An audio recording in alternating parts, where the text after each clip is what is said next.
We'll get started now for the second round of our event. And we're now talking about a little bit more the general picture, as we've been discussing trolling and trolls and the methods of Russian propaganda and social media. We're now talking about information warfare, Ukraine under immediate threat. And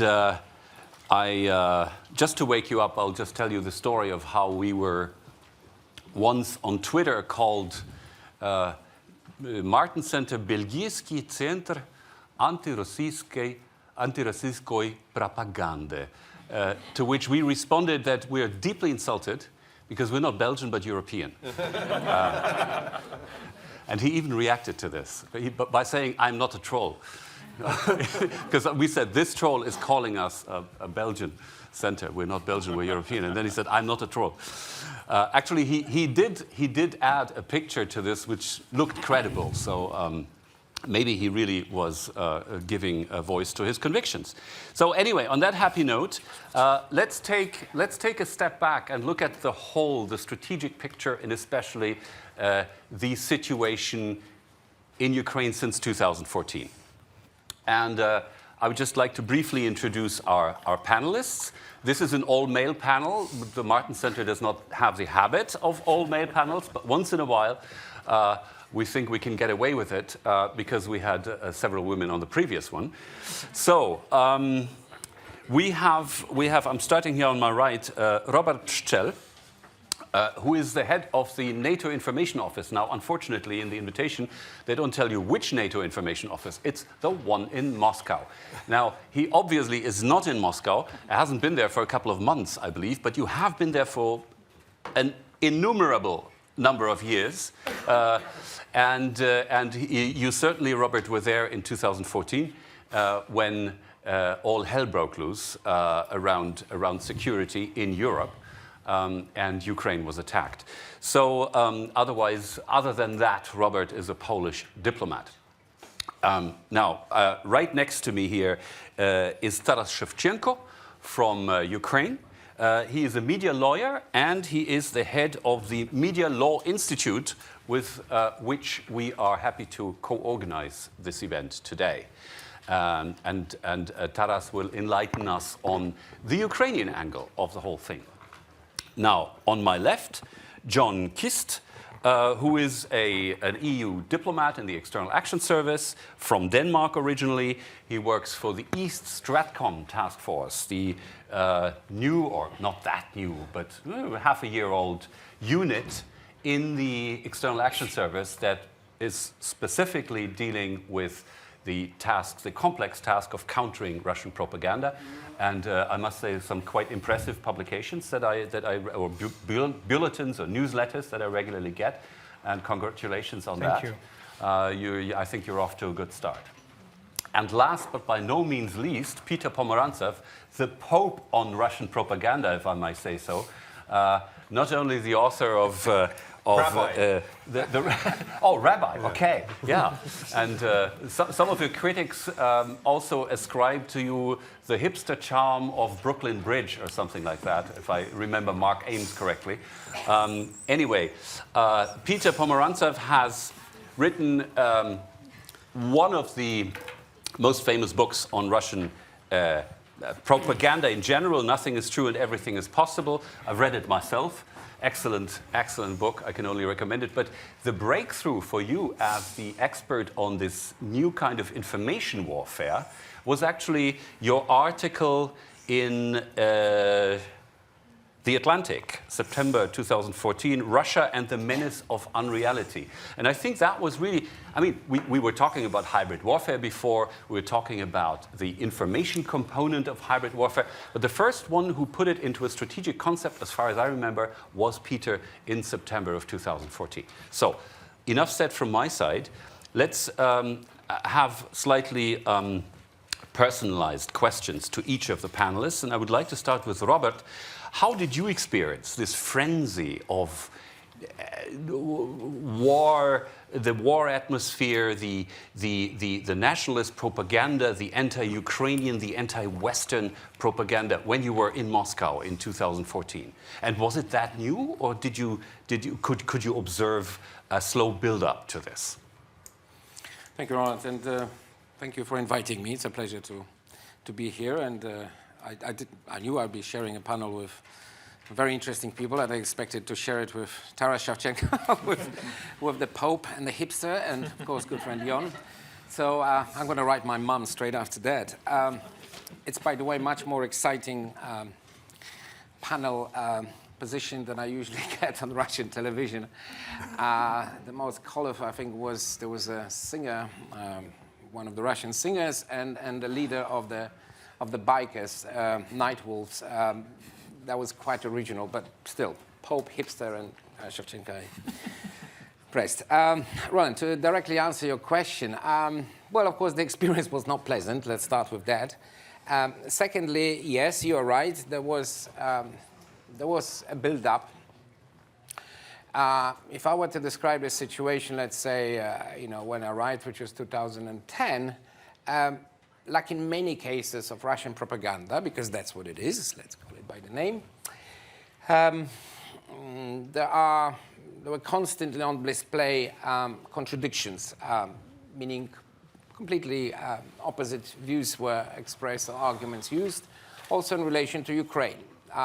This is quite unusual stuff because the reason for that is very simple. Russian propaganda, of course, its primary target is the Russian people, but then the level of ambition has grown over the years. So, of course, the next target is, well, countries in the neighborhood, very, very popular target.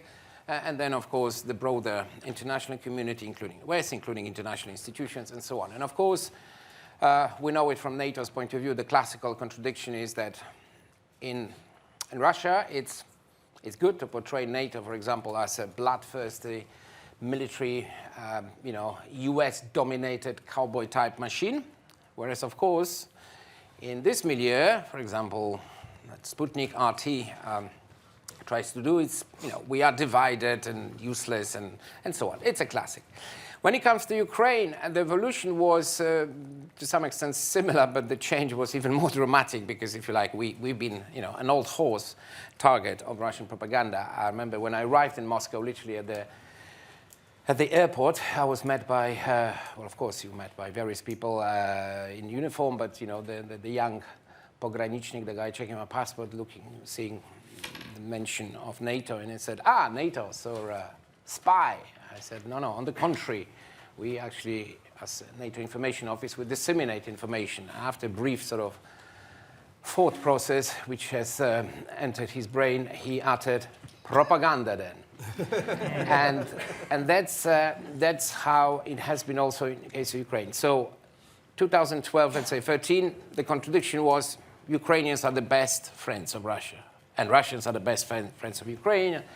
And it's the West, which is, of course, trying to put a wedge, etc. And if only. However, once the dramatic events started taking place, the narrative has changed. But the ground was laid before the famous European Union summit, with the question of association agreement. So we could see, and it was clear from the way that the main protagonists of the official line were presenting this, and usually they get some, assistance in terms of useful lines that they use.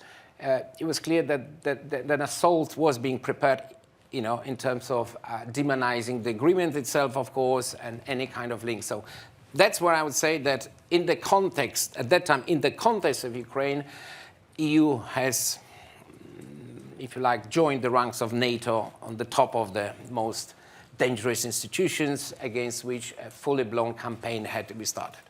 But of course, once the Ukrainian people actually made a decision, and they showed it in the most convincing way by paying with blood for the force of their conviction, then that argument, the first one about being the best friends, and then of course Crimea annexation, and then the conflict started by Russians in eastern Ukraine, that meant that with each month, we are the best friends of Ukraine, although it was still being used, but without much conviction, argument receded. And, where are we now? Let me use the quote. I came prepared just with one quote, don't worry. It's a gentleman who is head of the so-called CIS Institute, Mr. Zatulin, and this is a quote from the program of 24 February, Center TV. Center TV is the TV to which Mr. Pushkov, who's the head of the, it's very unusual, he's the head of the Foreign Affairs Committee in the Duma. He's also running still a program. And he said, first, of course, talking about the second anniversary of the bloody coup, and so on, he said that there is no doubt that it is the US embassy's action and bribery of MPs, which is typical of Ukrainian politics. Kiev is just a puppet in the hands of USA and to a lesser degree in the hands of Germany. And he then decried the destruction of opposition in Ukraine, Russian politician decrying a destruction of opposition in a country that's pretty rich, and its Nazi regime. So that's the evolution that the Russian propaganda has traveled from we are the best friends of Ukraine, and there is no other way but for us together, two nations and so on. That is, if you like, the official line. And the second, it's not a quote, it's just statistics. I know they have to be taken with a certain pinch of salt, but nevertheless. This is from the 10th of February, Visium. 45% of Russians believe the situation in the east of Ukraine does not get either better or worse.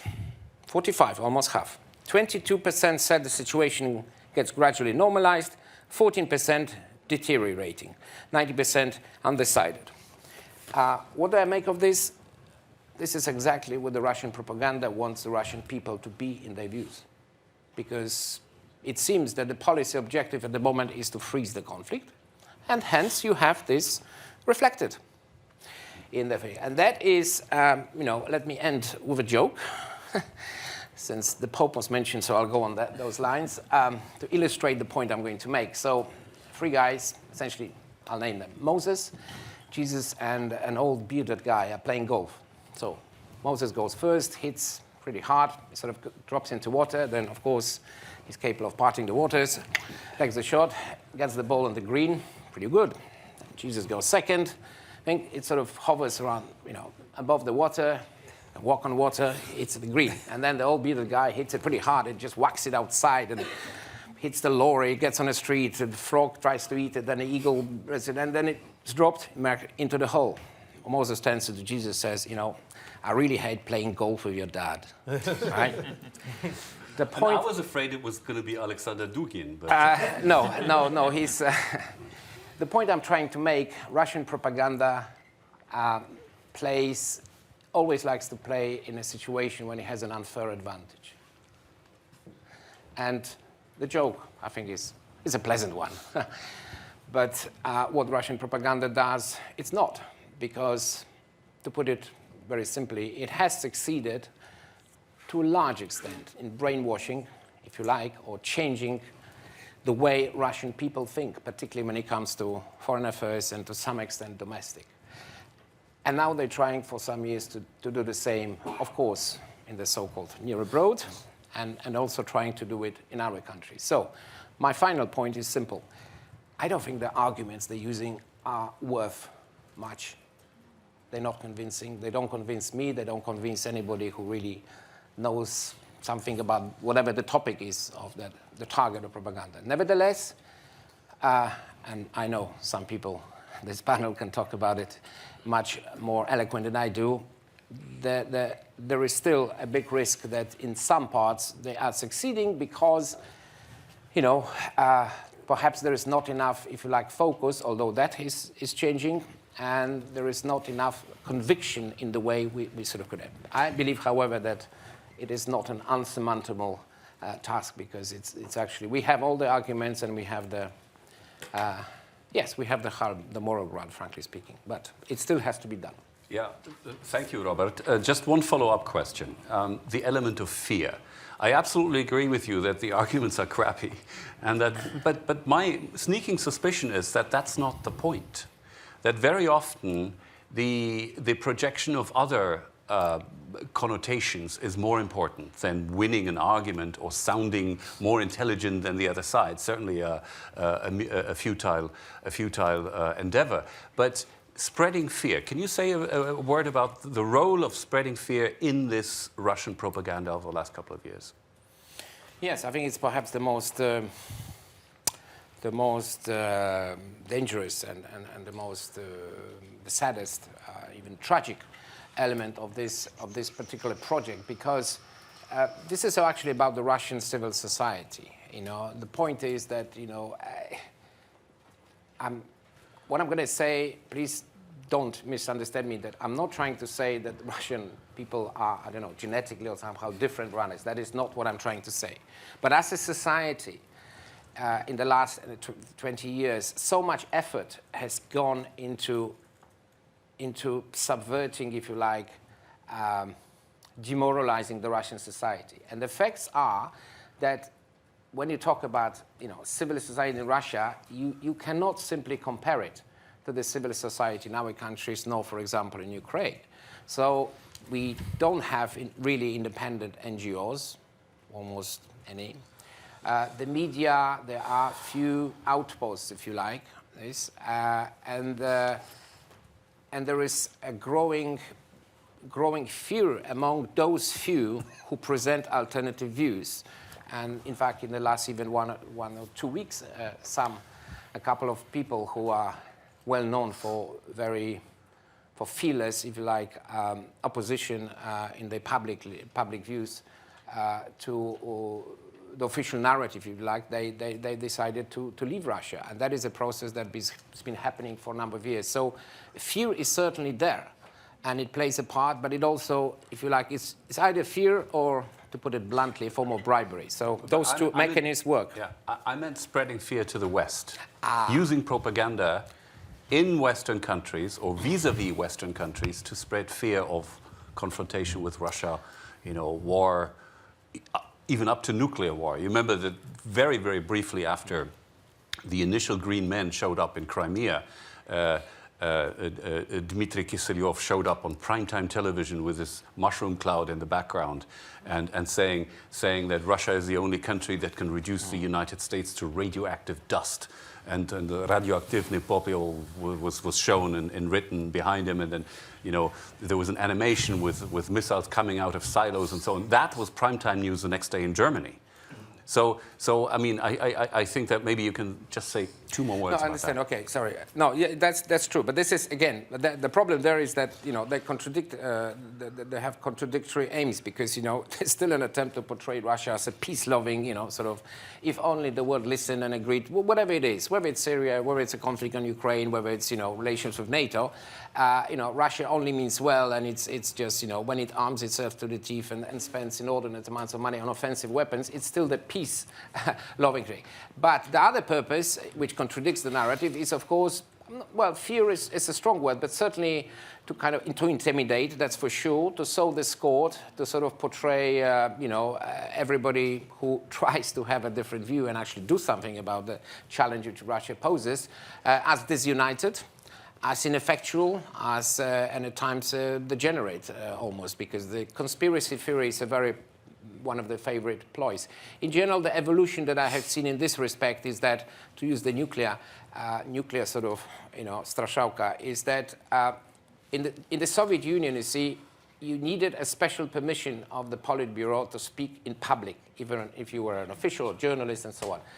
These days, this is clearly no longer the case. So what we've heard on the fringes, if you like, of the Russian even political spectrum some years ago, we're going to use maybe nuclear weapons, now has entered the mainstream. And that is certainly some worry, because regardless of the propaganda effect it tries to achieve, which is, you're right, it tries to sort of demoralize, if you like. All resistance is futile on this, which of course we're not going to buy, but nevertheless it has effect. But in the minds of various people who are already quite susceptible to a lot of conspiracy theories and strange ideas, which perhaps was not the case to that extent some years ago, I think it plays havoc with their mind, and that is the worry, particularly in a country which spends so much, which uses the military instrument in such a cavalier fashion. That is certainly a reason to worry. Right, thank you very much. Well, let's refocus on Ukraine now. Taras, what has Ukraine, what have you and your institute been doing to counter Russian propaganda? I'm sure there was a learning curve. I mean, I think even my superficial observation showed that you were 1 year later, you were much better than in March, April, February, March, April 2014. So what was the development there? Thank you. First of all, I want to mention that I disagree that propaganda started 2014. It started long ago. And the main information line that Russia was using was about victory in Second World War.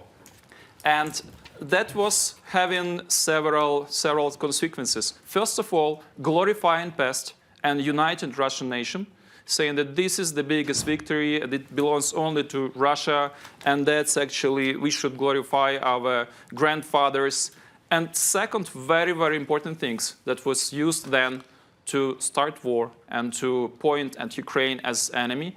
It was having line that pointed at enemy, that fascist, Nazi was the enemy. Our grandfathers, they were successful in that. And then they were pointing into Ukrainians, into Svoboda or other just patriots, saying that these are fascists. You should hate them. Half a year before Maidan, on May 9, there were anti-fascist marches in Kyiv, organized by pro-Russian parties. And it was just nobody was thinking about possible situation in Ukraine half a year after. But the moment when Maidan started, the rhetoric, anti-fascist rhetoric was the most crucial and still most crucial. Like persuading people who live in Crimea, in the East, in Russia, why they should hate Ukraine? Because we are fascists, because these people are Nazi, because Nazi took power, and people who were voting in Crimea on referendum, they were absolutely, completely sure that Russians came to protect because that's the only safe harbor. If you leave Crimea, Nazi would kill you. That's belief that was built during long time. Yeah, and that's you really need to brainwash people, and of course in Russia as well. Yeah, is there any possible way that Ukraine or Ukrainian NGOs can compete with such a propaganda machine? No. We can do quite a lot. We did quite a lot. There are great initiatives like Stop Fake, who were just taking images of from Russian media, showing Ukrainian soldier with Nazi symbolic, and then demonstrating that this picture was taken from Russian newspaper and this is some prisoner from Russia. Or taking image from Russian media with Ukrainian tank with swastika on that, and then demonstrating the same image from Ukrainian newspaper without swastika. It was just added afterwards. But there were thousands and thousands of such images. But what is more important, Russian propaganda was also influencing people's mind, first of all in Russia, but those also who are affected by Russian propaganda, like Crimea and east of Ukraine largely. That, yeah, everybody is engaged in some sort of propaganda, everybody is engaged in some sort of manipulation. Ukrainian media are as well manipulative, they have an own reason for that, so that you shouldn't believe that. And it's still somehow unbelievable for many Ukrainians who have friends and relatives in Russia, when during Maidan and after Maidan, they were calling them to explain what is happening, and nearly no one could change mind of those people who live in Russia to persuade them about what is happening in Ukraine, that there are no Nazi. This is just complete wall like zombie. They were saying, no, like all buildings are still present. There was only one which was fired. They said, no. We know that everything is completely ruined in the middle. Or like, we know that you don't have food in supermarket because we saw it on TV. So the way how it influenced, that's enormous. And our messages, our initiatives, like we were preparing special briefing notes for Western organizations. We were like keeping facts and showing wherever possible the consequences. That's only part of work. My personal belief that if we don't finalize like the whole situation with some on international level, with first big researches, because I think not many people would believe to Ukrainian who is part of the conflict, that probably I'm too subjective, but there should be many good academic researches about this situation that I'm describing. And second, I believe that there should be international tribunal that should decide in some time with what really happened in the east of Ukraine and in Crimea, and the part of war, like informational part, the media role should be strengthened in the same way as it was done in Rwanda. Yeah, it's more like sophisticated Rwanda case. There were probably no direct claims in official media, though there were many in social media, probably by these trolls about whom we were talking in previous session. So, yeah, we as civil society, what we also do, I'm coming here to speak to you and to send our messages. And this is not so much visible from a side. It may look like, well, these Ukrainians, they started fight between themselves. I think that the Lisa story from Germany probably demonstrated more, especially for Germans, how it works. You may look at the story and say, well, it's stupid, and our government already described that this is stupid. But still, most of Russians believe in this Lisa story, as well as they believe in many other stories, thousands and thousands, much more bad stories about Ukraine. Just this final phrase to finalize, there was a story about crucified 3-year innocent boy that was shown on Russia national television. Like a witness who was coming from Slovyansk was saying that when Ukrainian army came, they were killing and raping everybody. They gathered everybody on the main square. They took 3-year boy and crucified him on the wall. And then they were also like cutting him so that he would suffer more. And they took his mother, and they were like, the tank was like dragging her like 3 rounds on the main square. And that's part of stories, what they were doing. And there were hundreds, maybe thousands of Russians who took weapons to go to the east to kill Ukrainians who are fascists and Nazi who did so with 3-year innocent boy. Taras, just one follow-up. What are you doing different today from 2 years ago?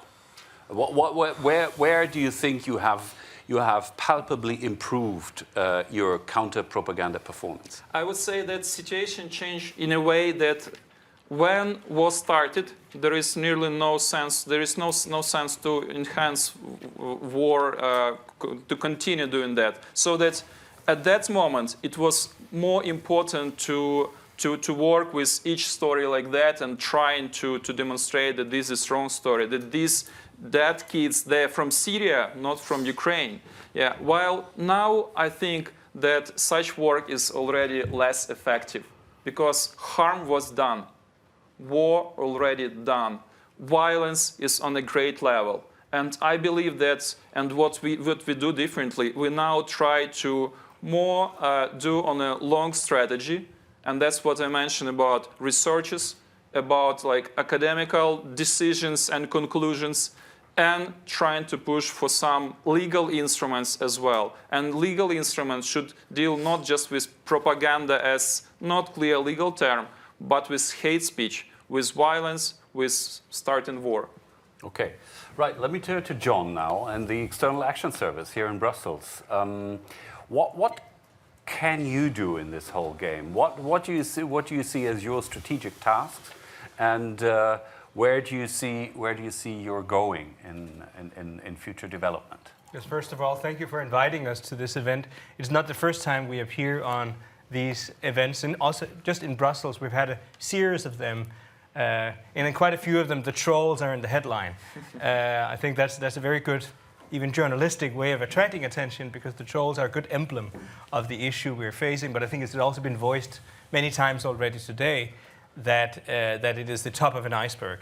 and that it might be sort of a symbol of the problem we're facing, a broader problem of propaganda. Now, I work in the East StratCom task force, which is a team of 9 people which has been established against the background of a decision by the Council in March last year, so the anniversary is approaching, where member states instructed High Representative Mogherini to form a special unit to address or to work with 3 different objectives. And that's going to be my first answer to your question, what are we doing? The first objective we're working with is to promote a positive narrative of the EU in the Eastern Partnership countries, or in EU's Eastern neighborhood.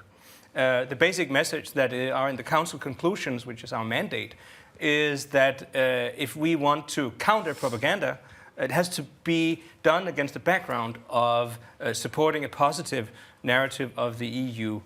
So while we do certainly address issues of disinformation, I'm going to return to that, we also earn the right to do so through making the EU heard in different areas of policy. We have a Russian language website that was launched just a couple of weeks ago, which gained a lot of attention in Russian media, especially in Russian media in Russia proper, because, of course, it's interesting that the EU, perhaps for the first time in the EU's history, has a formal, official, permanent outlet in a non-member state language. It shows the importance of Russian language, but it also shows the importance of back to the first objective number 1, to make EU's policies heard. If you visit that website, you will see that there are classical messages, Mogherini giving interviews. It's one we just uploaded today, a great interview about Azerbaijan, because she is visiting Baku today. But also later, further down the page, you will see stories where we have been portraying on video people who were on the Maidan 2 years ago, who go back and remember these events. I should say a little bit unusually emotionally for EU communication, but also a political sign of us saying that this is something that we care about. And then on the same page, you will see our disinformation review and our disinformation digest appearing. These are 2 products, weekly products that everyone can sign up for. They're not, they're public. And every week we analyze and present cases of disinformation. And then we also analyze the background against which it appears in Russian society and Russian media. But I'm jumping a little bit ahead now, because message number 1 is positive narrative. What is the EU? What is the EU doing? How is the EU supporting, in this case, Ukraine, in the kind of choice that Ukraine made after the Maidan? Another thing we do is to coordinate and support the media support initiatives that member states in the EU and the EU institutions themselves finance and support. It's not a secret that there's a lot of support out there, also because the EU acknowledges, and the Council and the member states acknowledge, the importance of educating media to be resilient against propaganda, and also to educate citizens in being resilient. So there's a lot of work being done there which is hard to see from the outside, but we spend a lot of energy on trying to coordinate and advise member states in the EU system in supporting, letting basically the right money going the right way. Then the last objective is to the countering disinformation. Our team has received some attention in media, and certainly in Russian media. And what people know about us is perhaps this third last point, the countering disinformation. But as I said, it's a very important thing in our mandate that we earn the right to do that through also supporting positive narratives. Now, as I said, how do we counter disinformation? One way of countering it is to make the message clear that when people disseminate disinformation, that it is disinformation, and offer a proof why it is disinformation. This project is to a high degree inspired by the Stop Fake project that Taras mentioned in Ukraine, but whereas Stop Fake focuses on Ukraine, we have a very broad geographical spread, which is to say that we also address disinformation about the situation in Syria, situation with Turkey, and certainly disinformation when it has to do with the EU and the EU member states. Taras mentioned the Lisa case in Germany that gained a lot of attention, and which has also made the federal government in Berlin now do something that is quite like what we do in our team. So I think a part of our success, when you talk about measuring success, is that we see member states finding inspiration in what we do, namely to report about disinformation in order to make information available about why and how this is disinformation. As you can hear, there's an element of what we would call arm's length in this, which we diplomats are very fond of. Namely, that rather than becoming media ourselves, or rather than finding ourselves as counter-propagandists, which is another way of saying, at least potentially propagandists, we collect information with the help of a big network of people who volunteer to do it, journalists and NGO activists. Then we collect the information and spread it so that real media, real journalists can pick it up and write stories about that. And that's what we've seen more and more, both in Russia and Ukraine and in member states. I just come back from Moscow. I spent all my last week in Moscow. And I can tell you that all the Russian journalists I meet with, that's my main job, is to meet with Russian journalists. The Russian journalists I meet, they know about it, and they say, and I have to now sound maybe not very modest, but I have to say that a lot of people in Russia know that the EU is stepping up, and the EU is making it clear that there's a red line that can be crossed in terms of disinformation. Note that we do not use the word propaganda a lot, which is because even among the languages spoken in the EU, that word has many different values. In some languages, you can even use it in a positive sense. In other languages, its connotation is exclusively negative, which is why we have a very strong focus on disinformation. This is also the title of our 2 weekly products, the Disinformation Review and the Disinformation Digest. The Digest is a more sort of analytical, more weekend edition, which, as I said, everyone can sign up for. We also have a Twitter account, EU versus Disinfo, EUVS Disinfo, which is growing by 10% every week, now approaching 6,000 readers, and a lot of high-quality readers, I should say, a lot of, as we call them, key opinion formers. So the EU has stepped up. The attention has been positive. We have seen even Russian media not any longer reporting about what you could say with a little bit of curiosity of what's the EU doing. They're actually reporting about what we work with, namely disinformation. So I should say that we have the feeling that at least Russian language media professionals now know that there are sources they can approach when they want to challenge the narratives and the disinformation they meet on Sunday nights with Vladimir Solovyov or other of the sort of the big mouthpieces of what is generally known as propaganda. Thank you very much. Peter, look at the big picture. Listening to all of us here, has the West found the right answer to Russian disinformation? And is this only the beginning? Is this going to get much worse? Or have we already reached some kind of stability? That's a very good question. I think this is really, it's actually not just about Russia. This is really symptoms of what we used to call the information age, and which increasingly is becoming the disinformation age. So just to kind of move beyond Russia, and why I think this is only the beginning. If it was just Russia, we'd deal with it. It's a middling power of not so much weight. But let's move over to China. China has a doctrine called the three warfares since 2003. And the idea of the three warfares is to increase Chinese power, to move the maritime borders in the South China Sea without ever firing a shot, while using a combination of information, psychological, media, and what we would call economic warfare. They call it psychological for some reason. And it's a very interesting reflection of the Russian approach. Again, a lot of sort of corrupting foreign leaders, a lot of sort of media attacks, as in the awful Philippines fascists are taking over islands illegally, and we have to sort of defend our Chinese brethren. I mean, it's very, very close. So that's hardwired into their thinking about how to sort of push aside the US, basically, without ever getting into a real fight, because they'd lose that. In Russia, obviously, you have this idea swirling around of information psychological war, which is the idea that you could subvert the EU, again, without ever firing a shot. I mean, the most notable concrete example we have is the attack on Estonia, a mixture of cyber, media attack, really just to show Estonia that being in NATO means nothing, therefore NATO is meaningless, therefore America is meaningless, therefore why not sign up to South Stream? It's a psychological game. The actual physical element is not so important. In Ukraine, obviously, is important, with the annexation of Crimea, so there it's been called hybrid war. And then you have ISIS, who obviously have a very real physical thing they do, but their power is magnified so much through information. If it wasn't for Twitter, I mean, they've killed less people than Assad, but in our imaginations, they're much, much bigger. So this is really, you know, a consequence of the information age. I'd split up the challenge into two bits.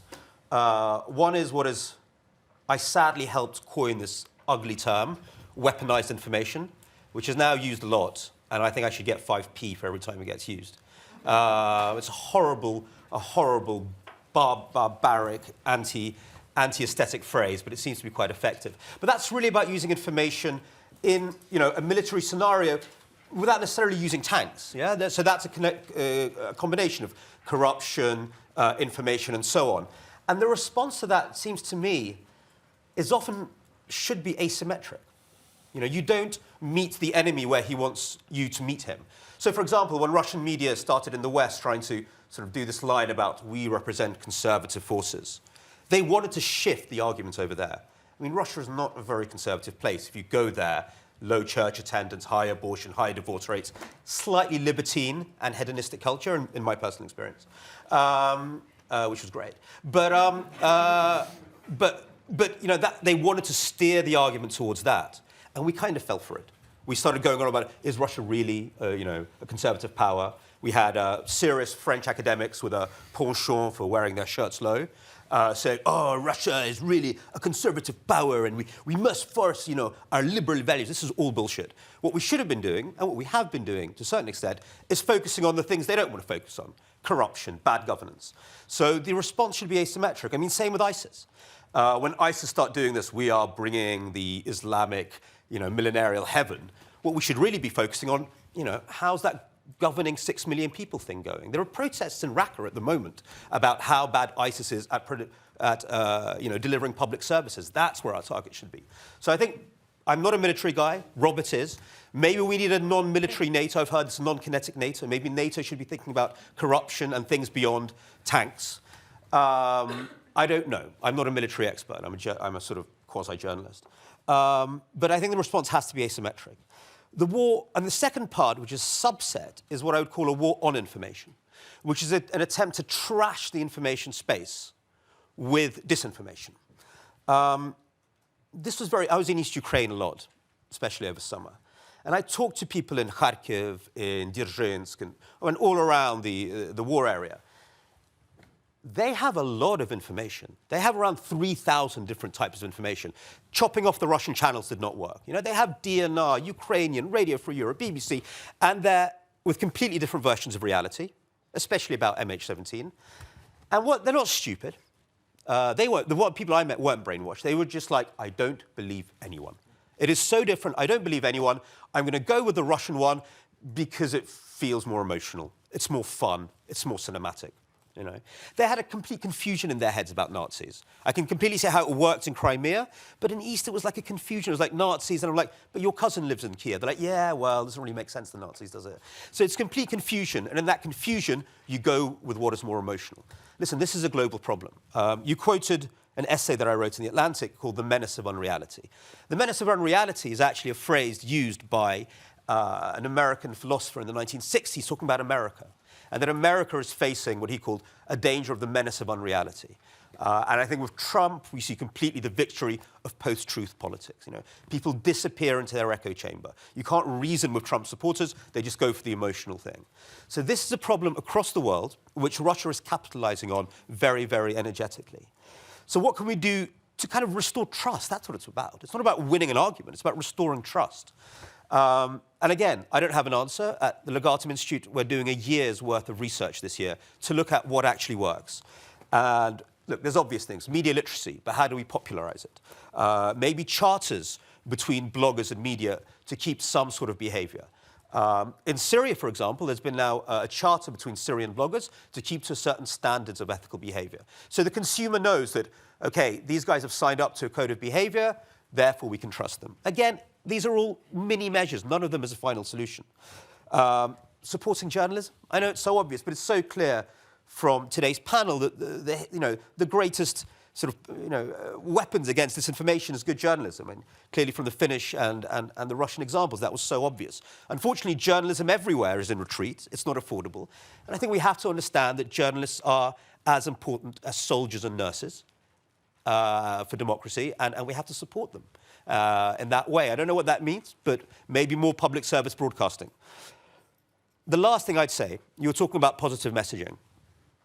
We live in a slightly different world to the 20th century when it comes to messaging. Then it was sort of, Radio Moscow versus Radio Free Europe, and each tried to convince the other they were right. Now it's more complicated in this kind of chaos. And it seems to me that the best strategic communication, as opposed to propaganda, will be based around listening and not shouting. People already kind of think that NATO is evil. You can't re-persuade them that NATO is good. People already think that the EU will force their daughters into same-sex marriages. You can't actually talk to them about it anymore. When you encounter people in cults, Scientologists, you can't tell them, look, Tom Cruise is a fruitcake. They deify him already. What you do is change the subject and find out what they really, really care about. And the secret for communication in the 21st century will be about listening, actually not talking. That will mean a different level of sociology, a different level of what is known as targeted audience analysis. We will really find out what motivates people in Kharkiv, in the Donbass. One more anecdote, or should I stop? No, one more. One more, okay. This was told to me by a guy who was running information operations in Iraq. So there was a point when, do you remember this terrible time when American soldiers and British soldiers were being blown up all the time by these landmines? Yeah, IEDs, exactly. So the Americans did this huge campaign showing how beautiful America is. Don't you like America? Why would you blow us up? We have Muslims here and Kentucky Fried Chicken and, whatever. The IED level increased. And then they actually did some research about the people who were doing this. So it turns out the people who were planting them or blowing themselves up, you could do nothing about them. Yeah? They were completely and utterly, ideologized. You couldn't re-persuade them. But the people making the IEDs, who were qualified electricians, physicists, and so on, they actually really liked America. And they wanted their kids to study there. So when they saw adverts about how great America was, they made more IEDs, because it would get them money and get their kids to America. So they changed the advertising campaign or the communications campaign and actually stressed it on Iraqis who get injured from these things. And nobody wants their own kids to be injured because they can't send them to America afterwards. I don't know if I completely believe the person who told me the story because he's a propagandist himself. But I thought it was very interesting about how we really, really have to understand specific target groups. And we're really going to have to understand the Babushka and Dzerzhinsk if we're going to solve this. Babushka and Dzerzhinsk. Yeah. Excellent. Yeah. Now, before we throw it open to the audience, just Robert, you were challenged here. Do NATO officials dream of electric tanks? Electric tanks? Yeah, that was a literary allusion to Philip K. Dick, but never mind. I just, thinking before coming in this room, it's a nice choice of teas, for which one I'm going to go for. And, since you asked me for the panel, think of your reminiscent Russia. Guess which one I went for? Went for Winter Dream. So, no, the thing is that, really to answer seriously a question, and it is related to Russia. It was the question of civilian military. But for us these days, this is the thing, not everything is related to Russia. I mean, the technological progress has to go on. I mean, NATO is an organization, now 28 countries, which wants to do its best when it comes to protection of our citizens, of our countries. So, of course, we will support those processes, those capabilities which work best. Whether we have any dreams, well, I think we're really prosaic about those dreams in the sense that, NATO, actually, you might question that. NATO has been demonized, not just Russia. But, if you look at the first couple of paragraphs of the Washington Treaty, it's much more than just sort of hard defense. It is about the values. It is about, we want to live in a world where the truth means something. Because, how do you define freedom? Right? How do you find human rights if you cannot agree on the basic things? So, yes, sure, we devote a lot of attention to, I don't know if it's electric tanks or whatever, Tanks are not à la mode these days anyway. But at the same time, it's equally important to have the necessary, I would call it, confidence in what we stand for. And I would add to a very long list, which broadly I agree with some variations. But confidence is one of the most, confidence in yourself, is in your beliefs, in your set of values, is the most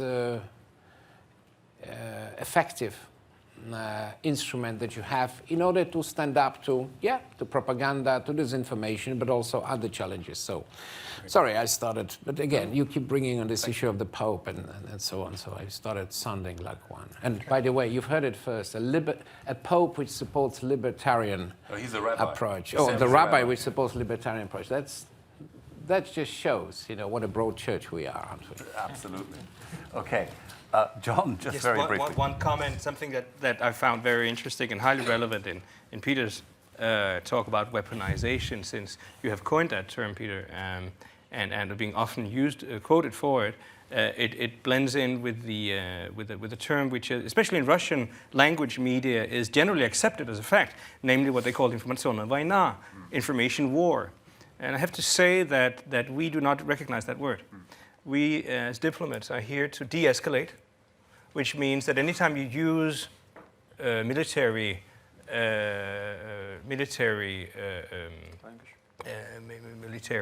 images, military imagery in your language, and here I know that my NATO friends are in a slightly different position, but because they deal with military issues, but by definition, we don't use. You'll not use that word. Find that word used in our documents anywhere. We might see that in Russia.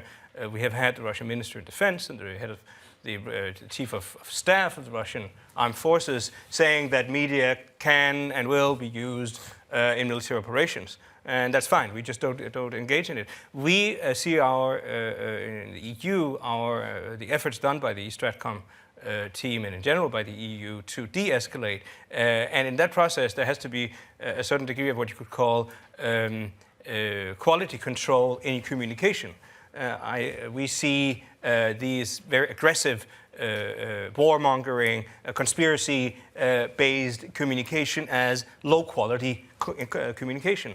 It has to be taken care of, and a part of it is to, of course, to do that, to show high-quality communication, to talk to, as Peter also pointed out, to talk to people and educate them, whether it's citizens or people working in media, into, for example, challenging the assumption that there is an information war.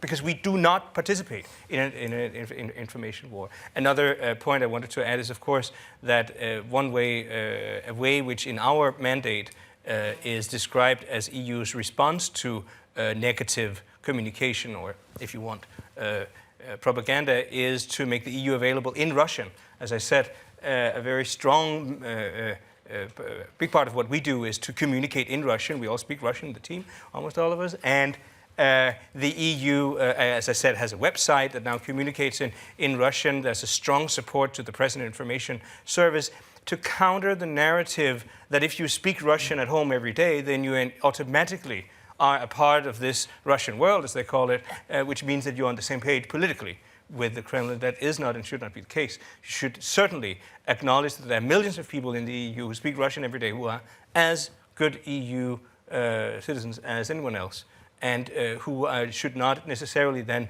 agree with Kremlin politically. So the more EU speaks Russian, the more EU communicates whatever it wants to communicate in Russian, also offers an alternative to the idea that if you that Russia or Kremlin is there to protect the right to speak Russian, whether it's in Ukraine or the EU.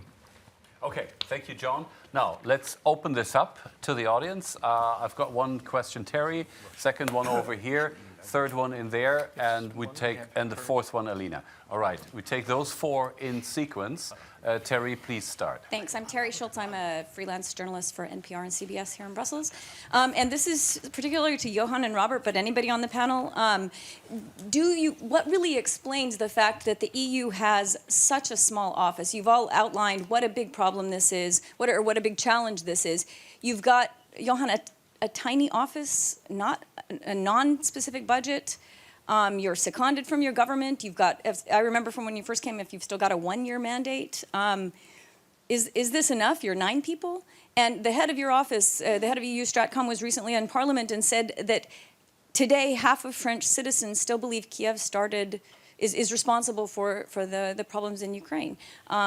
It would seem to be a bigger problem. And Robert, what explains why NATO hasn't come forward with any coordinated strategy on disinformation besides your fact sheets here and there? I don't know. Thanks a lot, Kerry. Thanks. We collect the lady in the 4th row on the right.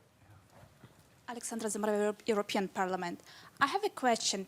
In your opinion, to what extent Russian TV and Kremlin, they are shaping opinion of Russian citizens? To what extent they're just adjusting to the opinions which already exist in Russian society, and they are just giving a message people want to hear? Russian sociologist Alexei Levinson, he coined a term, a mask became a part of the face, meaning that 15 years ago, Putin started a kind of a game, playing with the notions of Russian exceptionalism, glorifying Soviet past, anti-Westernism, and with the years passing, he became a prisoner of his own narrative. He couldn't step back. He became prisoner of his own propaganda, and they cannot abandon it. So they have to go forward and forward, and it's like a spiral going on. Thank you. Okay, Alina in the 1st row.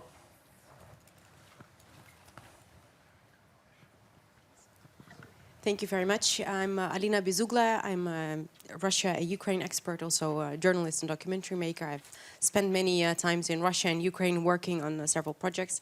I have a master's in media and journalism, so I know very much about media research and the influence of media on the way people think and where they talk about within the societies. I would like to see, I'm very happy to hear that, of course, the EAS has started a Russian website. Of course, in Russia, there is a language barrier. Not a lot of people speak English or have access to different sources of information. So I'm very happy about that. But still, I don't think that might be enough. I'm happy that there are talks with Russian journalists who might be able to counter the narrative that is in Russia at the moment. But I would really like to know what more can we do as the EU on these topics? And also regarding the research, to doing more research about propaganda and workings of propaganda, I would like to hear your views of how do you see that, and thank you very much. All right, and the 4th question in this series, and there will be another one, goes to the lady in the 2nd row here, right here in front. 2nd row. Oh, sorry, no, 3rd. Okay, that's you. Yeah, sorry. My name is Marina. I represent Ukrainian World Congress. Thank you so much for this excellent panel. And I mean, as we discuss Ukraine under immediate threat, but we also mentioned Lisa case, for instance, in Germany, I would like to expand and to actually address the question to Mr. Kyst primarily, but also to other distinguished panelists. To which extent do you think there is a realization that not only Ukraine is actually under threat, but EU member states are as well? So is there a recognition among EU member states that actually there is also, okay, let's say not information war, but at least some sort of information penetration has taken place? And if yes, do you think the response is adequate, or what else could be done? Thank you. Okay, so let's answer these questions. We have how much is enough? Also the question of, is the infrastructure sufficient? Are we doing enough? Is there enough research going on? We had the question of, does Putin start believing in his own propaganda, or Russia in general? Does the mask become part of the face? And is the EU aware that it's under threat itself? So those were the 3 main topics in this series of questions. And I would say, Peter, why don't you start? Just pick maybe one of these. Well, I don't have an answer to the mask in the face. I mean, I love Levinson's work. He's one of my favorite Russian sociologists. I just have some remarks about the propaganda. Firstly, we have to be very careful when we look at propaganda, especially the propaganda that Russia is doing, to differentiate between rhetoric, perception on one hand, and behavior on the other. So especially if you go to Latvia, and you listen to the Russians there, and I think this is borne out in some of the sociology, they will give you this whole Russian exceptionalism thing, la, la, la, la, la, as rhetoric. Then you actually ask them about behavior. Where do you want your kids to go to school? Well, like London, obviously. You talk to like the Russian elites, it's the same. There's this incredible split between perception and behavior, and I think in our positive messaging, we have to work with behavior, not perception. What the Russians are doing, weirdly, is not usually, sometimes, but not usually, agitational propaganda.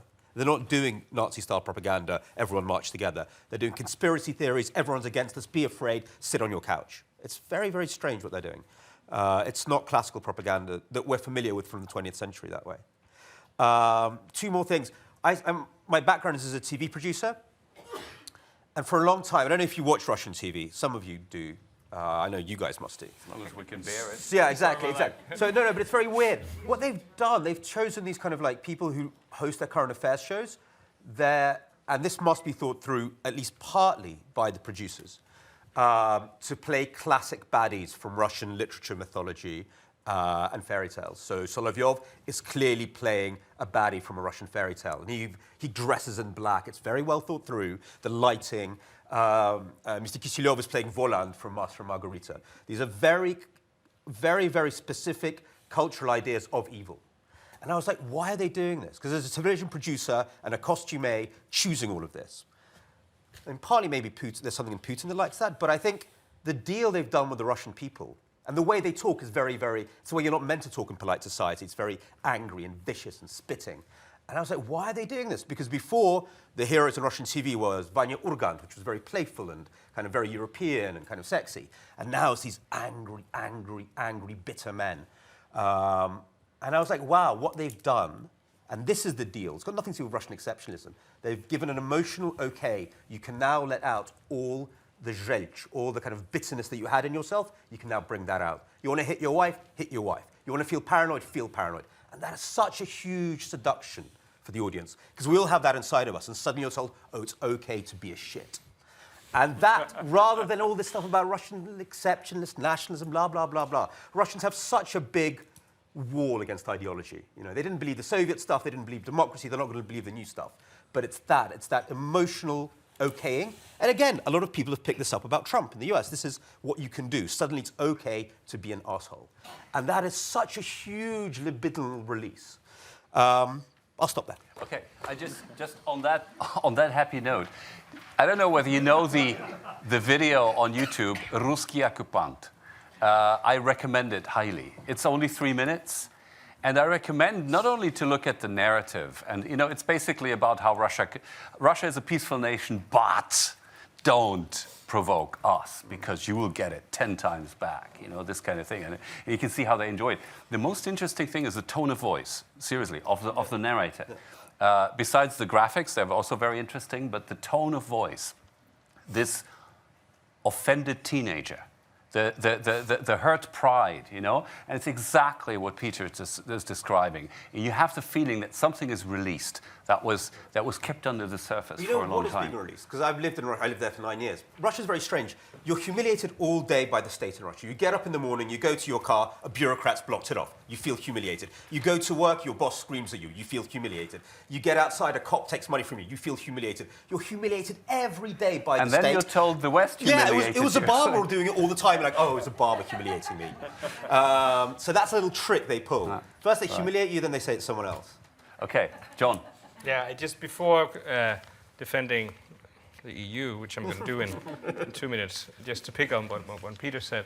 In our analysis, and we have a weekly, again, public analysis that comes out actually twice a week on Russian disinformation and about Russian narratives and analysis of Russian media in general. And again, it's written for people like you, so do sign up for it. In our analysis there, we certainly have been focusing recently on exactly what you're talking about, Peter, namely what you could call the rhetoric of allowing for emotional discourse in public messaging.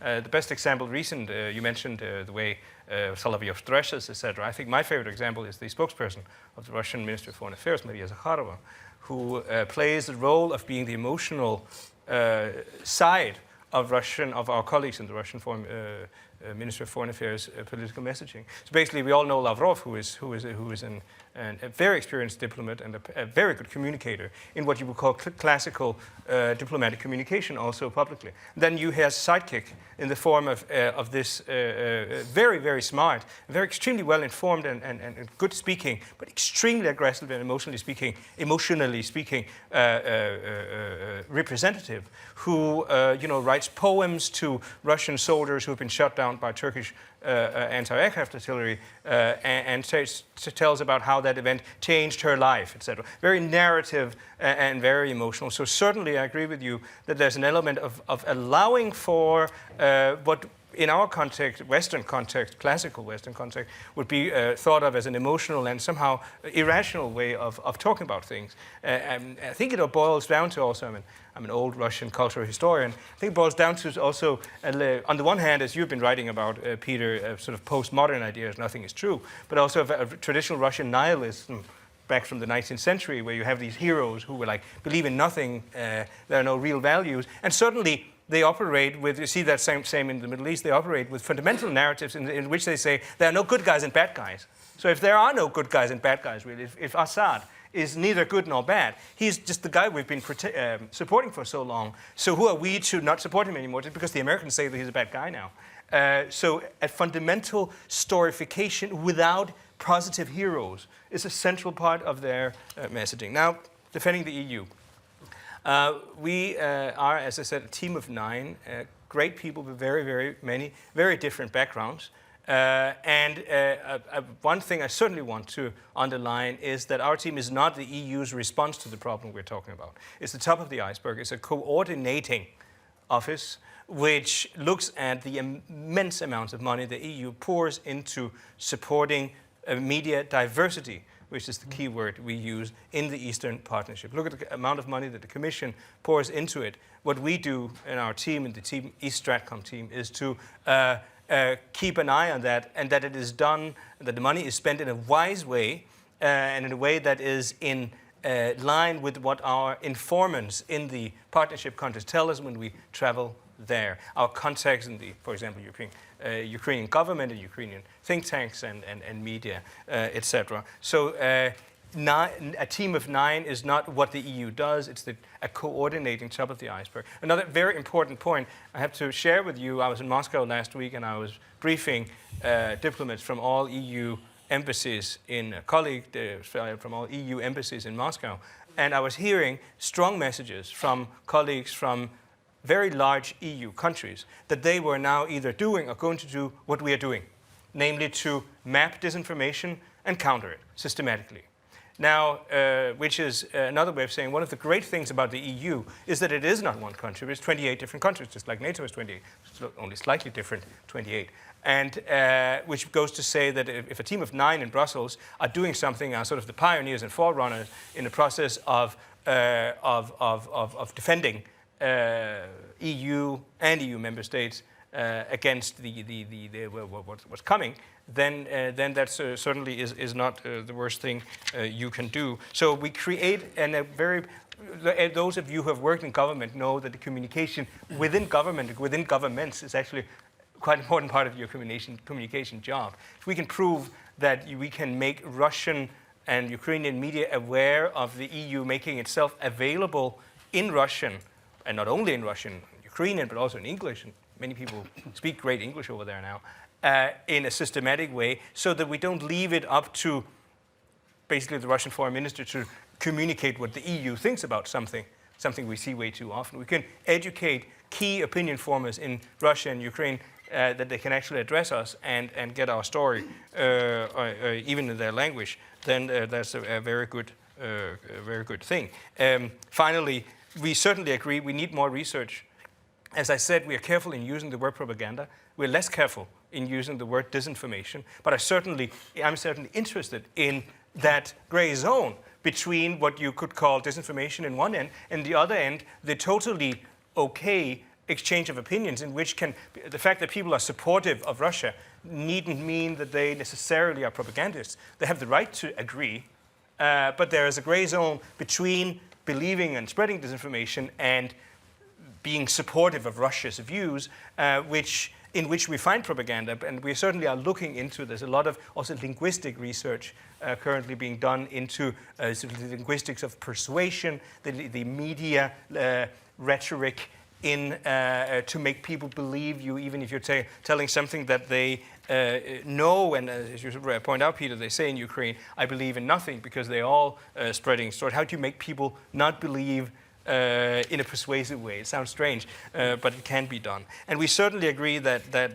again, you know, the part of the world where we want to see leverage and we want to see change is primarily, of course, the Eastern Partnership. That's also in our mandate. It is Ukraine and to some degree also Moldova and Georgia, other countries that are of our primary interest, because that's where we have seen some, what the Americans would call swing state situations, especially in Ukraine, adding to that all the tragedy in the Ukraine that also, of course, gives Ukraine a special status in our work. But we are aware, of course, of the fact that all these problems spill into the EU too.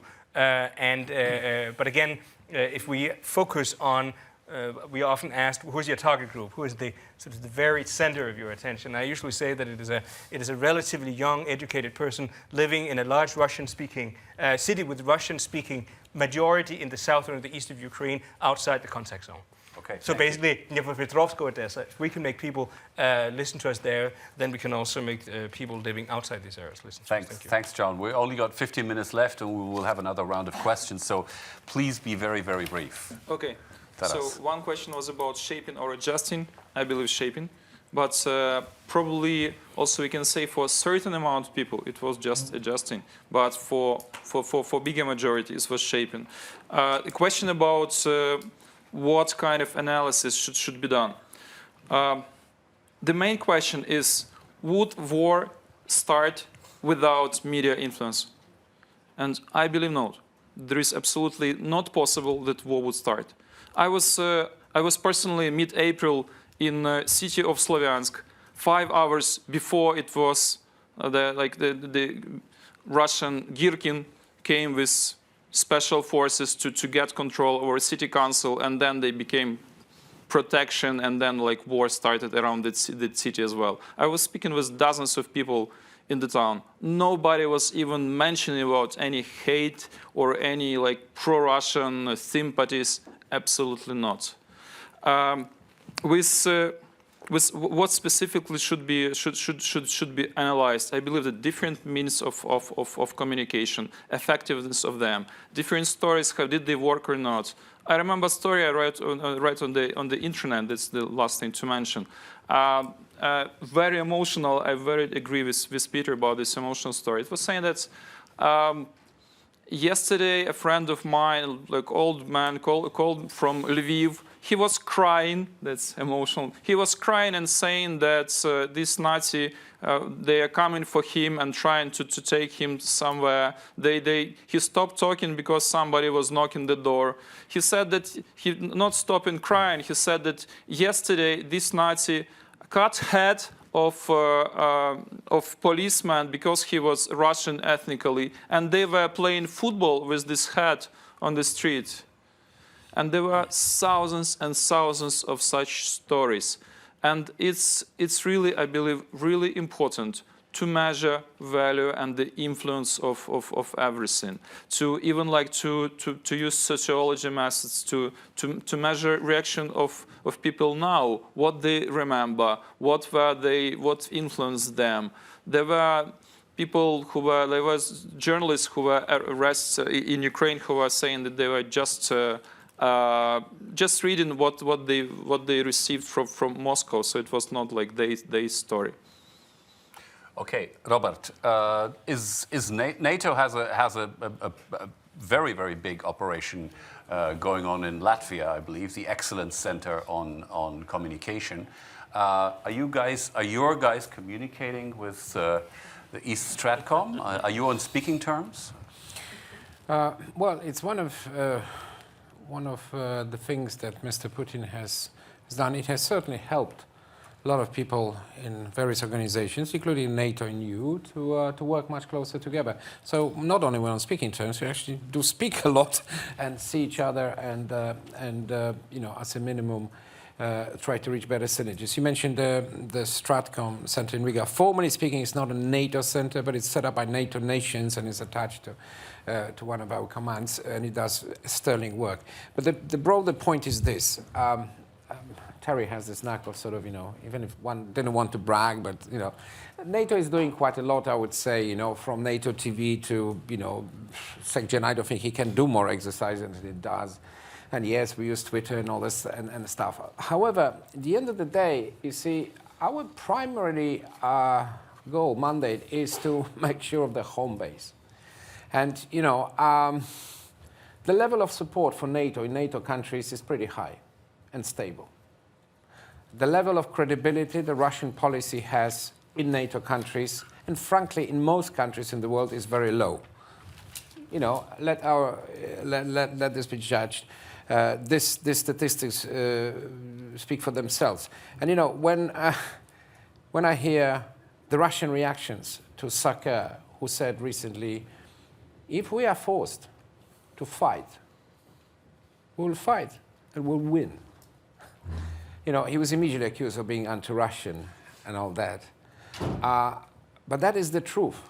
And it's not the conclusions of one of the recent BBC programs, which was a total fiction when it comes to scenario and funny other things. So the bottom line is, I'm not saying we could not be doing things in a different way, but I think we're doing quite a lot. And at the end of the day, don't forget, at least NATO is an intergovernmental organization. So look around and ask those questions to the nations.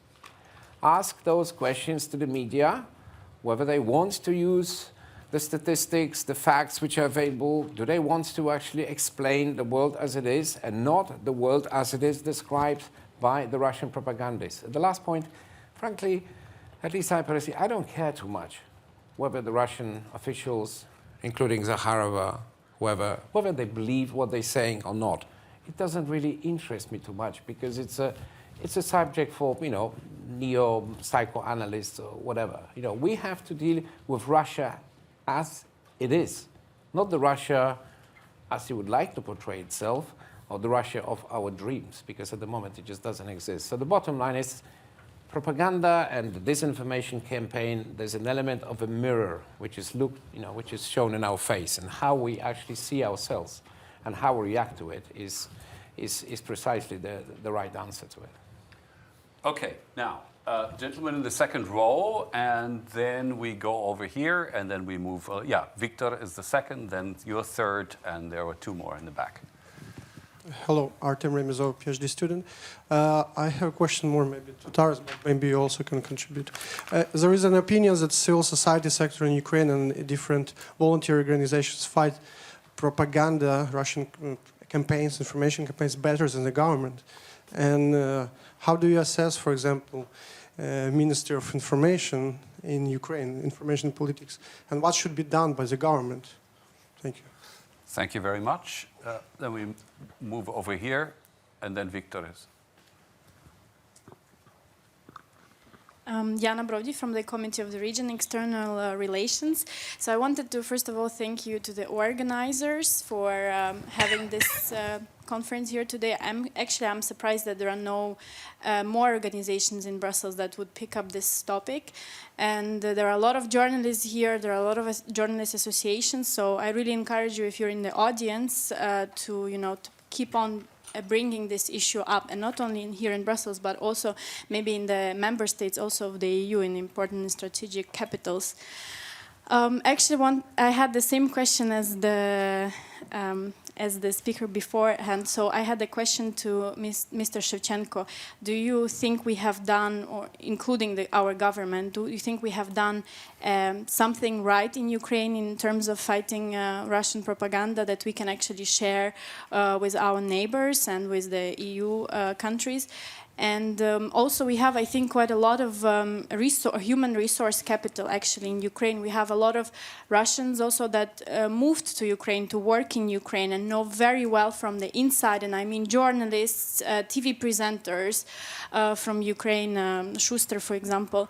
Can we use their resource in fighting Russian propaganda? Thank you. Thanks very much. I'm sorry I have to cut some of you short because we're running out of time. Victor in the first row right here. Shevchenko, project manager at the Media Law Institute, former intern at Martens Center. I have a question to European External Action Service official. How are you planning to fight with enemy within? We know that there is a Dutch referendum is going to happen in a month, and there is a lot of campaigns in the Netherlands running for no vote at that referendum. Also, another example, when half a year ago, even more, there was like a 1 hour interview with Mr. Putin on German Central TV. So those reports of propaganda, they shouting out loud, not only from Russia, but also from the EU. So how are you planning to fight on the European level and on the member states? Thank you. Thank you very much. And we pass it back here in the middle. Yes. Thank you, Alain Delettre, GCP. A question to Peter. I think what my experience with the results of the Russian propaganda right now in Russia is very simple. I feel whenever I put my feet there that I am in a typical situation described by Hannah Arendt, like a nation constantly mobilized around the leader. So maybe you could say that 20% of the nation is not mobilized, but you still have 80%. And mobilized against us, it's very clear. I just spoke with a friend of mine who is being fired.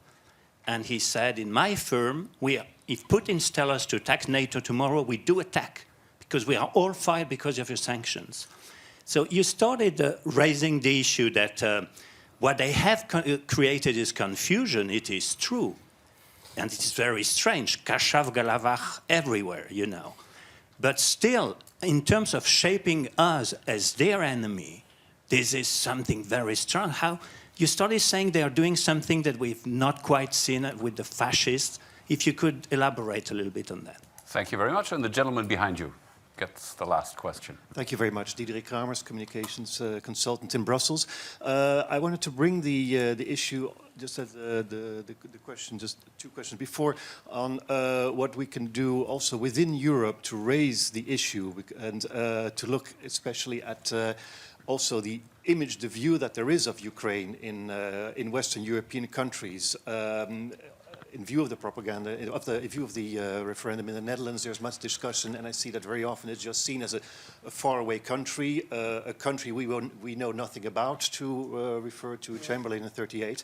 And what can be done to also strengthen knowledge of Ukraine through analysis and so that people could be able to make an informed choice? Thank you.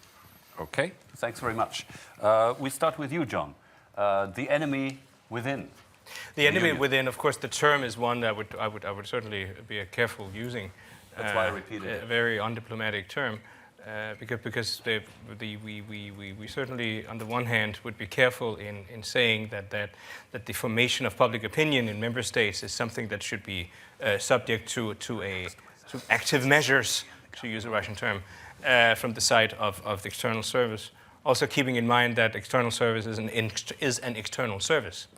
It's a Ministry of Foreign Affairs led by the High Representative Mogherini, who plays the role of the head of the EU's diplomacy, which primarily takes care of EU's relations with what happens outside the EU.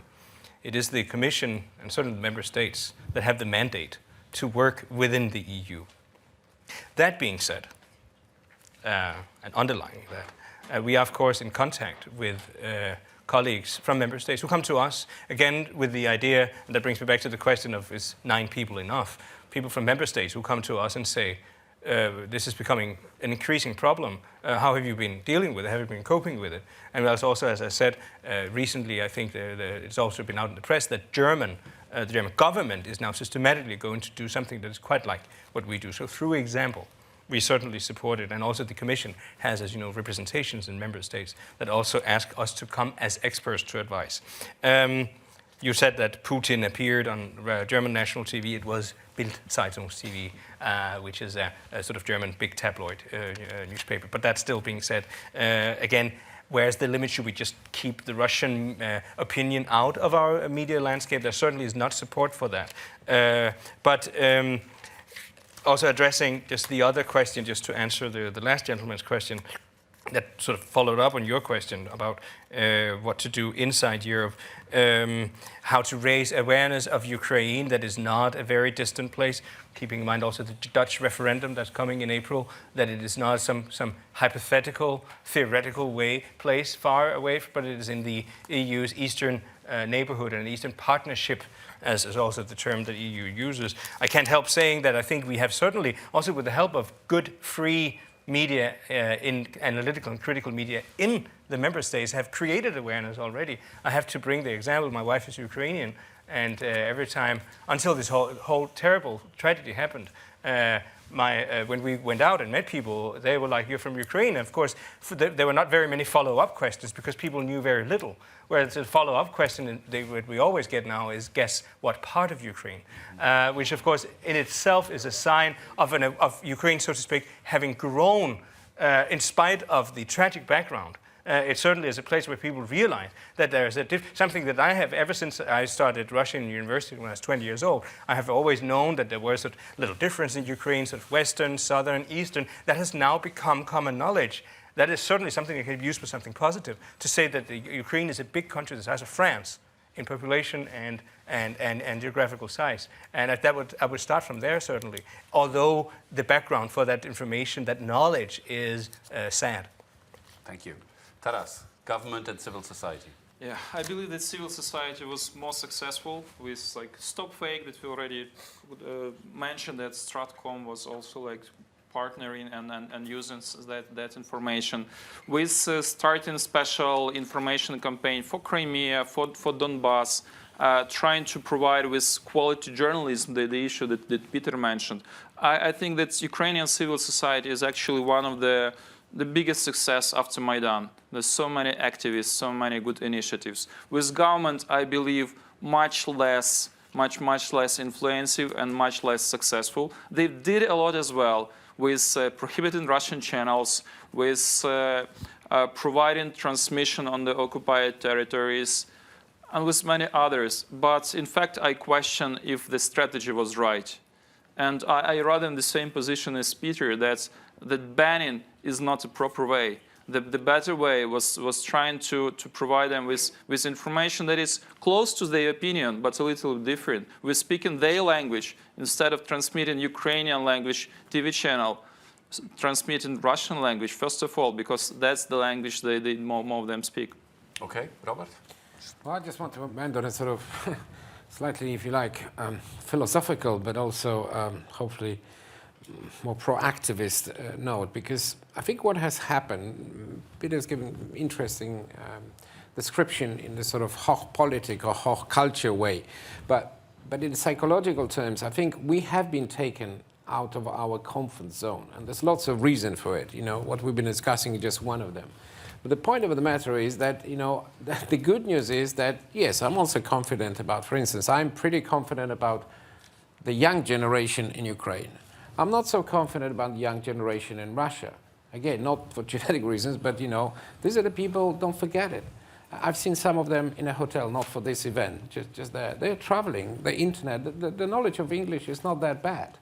You know, it's not the Cold War, and unlike in China, if you type, you know, Mr. President is not so clever, nothing will happen to you. Even Crimea is not Russian. They will not block your site, it's not yet. But the point is, the point I'm making is it will not go away by itself. And the challenge will take many forms. And, you know, it's up to many people, including you in this room as well. Don't look for sort of magical solution on the part of international institutions with all the great faith we have as good bureaucrats, me and Jon. But it's about the nations, it's about people who are opinion formers, and yes, it's about the brave new world, which, you know, people like me are less comfortable with there, you know, the social media and so on. So in other words, you know, one should be optimistic, be confident, but nevertheless, you know, these challenges will not go away, and they require some kind of a, you know, hard work and a commitment, and that's what I would appeal to.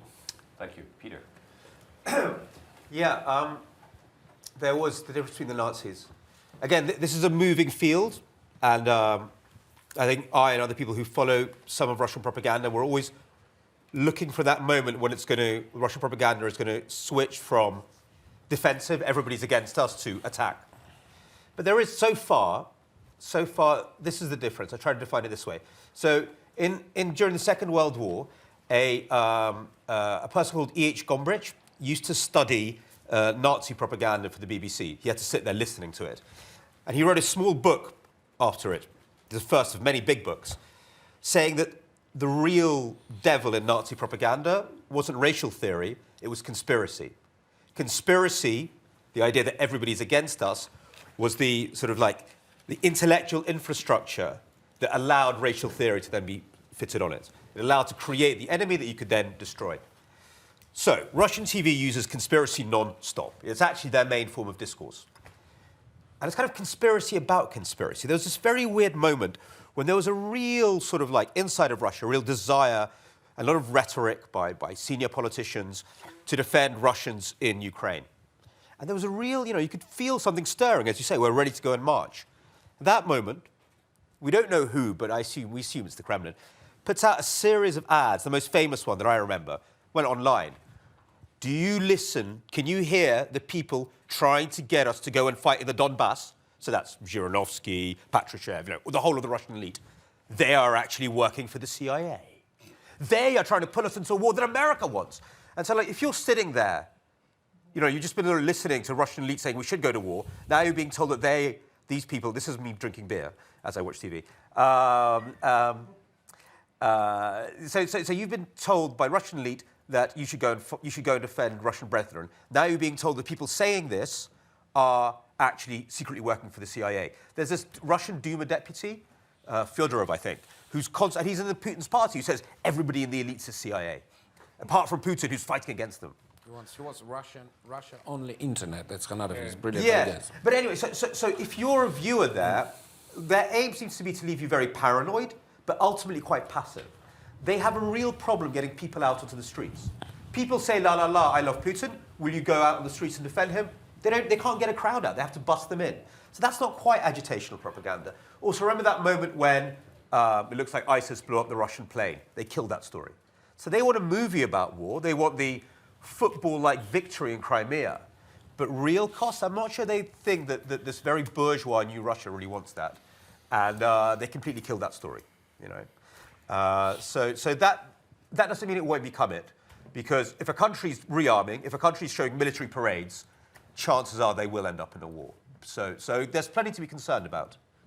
Right, Peter, thank you so much. Thank you, everyone, for being here. Thanks, Anna Jaworska, and of course, the Media Law Institute to co-organize this with us. Just what do we take home? Well, one thing in response to you, John, about the internal-external dichotomy. As far as I'm informed, the new security strategy, which is being drafted as we speak, of the External Action Service, has 5 priorities, and the first one is resilience of the European Union. Now, that's unusual for an external strategy. And then it goes at length into explaining why the old separation of internal and external actually doesn't make sense anymore. And I believe that Russian propaganda is an excellent example of this, of something that is external, a security threat that comes from the outside, comes from actually a system, a country a government which claims to be opposite to ours in many ways, and yet reaches deep into our societies. And I don't have to be a conspiracy theorist to actually see that one point. Now, what do we make of it? Well, first of all, I think it's important. It's a brave new world. This is only the beginning. We will have to get used to this kind of thing, not only intensifying from Russia, but also from other countries like China. Second, we cannot replicate the methods of the other side. In fact, we can, in an asymmetric way, I think we should use asymmetric information warfare, if you want, by actually using our strengths and especially utilizing the weak points of the other side. And there we're only at the beginning. And third, we need to be self-confident and trust in our values and not kind of be shy about our system and our freedoms. So on that happy note, thank you very much. Thank you for being here, and have a good afternoon. Thank you.